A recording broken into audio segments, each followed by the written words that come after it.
Welcome back. The FDA has approved booster shots for Moderna and Johnson & Johnson's vaccines. Now the Biden administration releasing its vaccine rollout plan for children ages 5 to 11. And joining us right now, Dr. Kristin Englund, an infectious disease specialist with the Cleveland Clinic. Good morning, Dr. Englund. So the White House, when do you think that kids will actually be eligible, ages 5 to 11?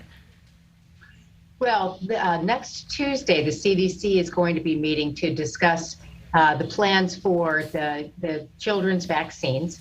And then the following week, actually, the CDC will make the decision as to when the children's vaccines will be available. So the White House is certainly hoping that once this approval goes through both the FDA and the CDC, shots will be in arms of kids, hopefully sometime by the end of November into early December. Well, that's certainly good news for a lot of parents who've been waiting patiently for that one. In terms of how long it will take for the Johnson & Johnson and Moderna boosters to be available for all Americans, I know Wednesday the booster for Johnson & Johnson was actually authorized for anyone 18 and over. Do we have a timeline for the rest of the population, children?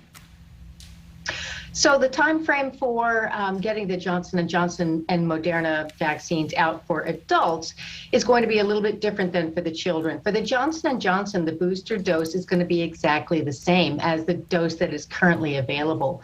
For Moderna, it's going to be a half dose, so they have to have a different formulation and a different amount that is available. So that's going to take a little time to get that rolled out. The Pfizer vaccine booster is the exact same dose, so that can already be available at this point in time. The dose for children under the Pfizer vaccine is also going to be different in that it's going to be for those children aged 5 to 11. Once it gets approved by the FDA and also the CDC, is going to be a third of the dose of that of the adult and adolescent vaccine. So that's also going to have to undergo a separate rollout. You can't just use a smaller amount of the adult vaccine. Okay, well, that's certainly good to know and a good safety tip for everybody watching at home. We've been talking about this for a while now, so I feel like it's official, but the FDA is approving mixing and matching the brand. So if you got Pfizer's vaccine, you can get a Moderna or a Johnson & Johnson booster.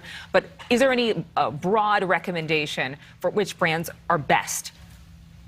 So I think at this point in time, if you've gotten the Johnson & Johnson vaccine before, you certainly have the option, if you're 18 and above, you don't need to have any special underlying, compromised state or anything. If you received the Johnson & Johnson, we're recommending that you get a booster, whether it be another Johnson & Johnson or whether it be one of the mRNA vaccines, Pfizer or Moderna. The numbers actually do look better for using the different brand, using either Pfizer or Moderna as a booster for the Johnson & Johnson brand. When looking at boosting for Pfizer and Moderna, it's really not that much of a difference as far as which brand you choose. So the nice thing is that, whatever your local pharmacy or your local physician's office has available, you're now free to hopefully be able to mix and match and be able to get really good immune response from any of the above. Well, I have a question that I think is on the minds of so many families. It's that if your children are vaccinated, shouldn't the CDC relax guidelines for children wearing masks in school? What is your medical opinion? Well, I think you answered the question right there. If your children are vaccinated, I think a big part of this is going to be depending upon the number of families that uptake the vaccine in their children.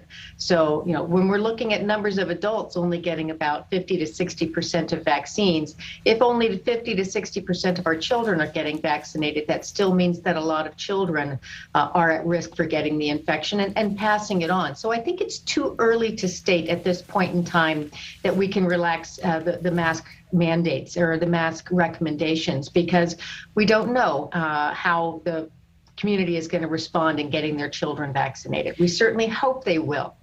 Well, we have a lot of hopes. Right now, we know that there's a new Delta variant that's been detected in the U.S. What's the concern here? Is it similar to the previous Delta variant? Could we see a surge in cases as a result? So we know that the United Kingdom is seeing about 6% of their cases being this new AY42 variant. It's not even being labeled a variant of concern yet because we don't have enough data on it and we're not seeing enough of it. According to the CDC, we have seen a couple of cases or a few cases of this variant here in the United States, but it's certainly not taking over like the Delta variant did initially. Something we need to keep an eye on, but as of right now, not even yet a variant of concern. So it's difficult to say if we're going to be seeing another surge based upon this variant. Well, I love that you ended with some comforting news. Dr. Kristin Englund, thank you again for your time.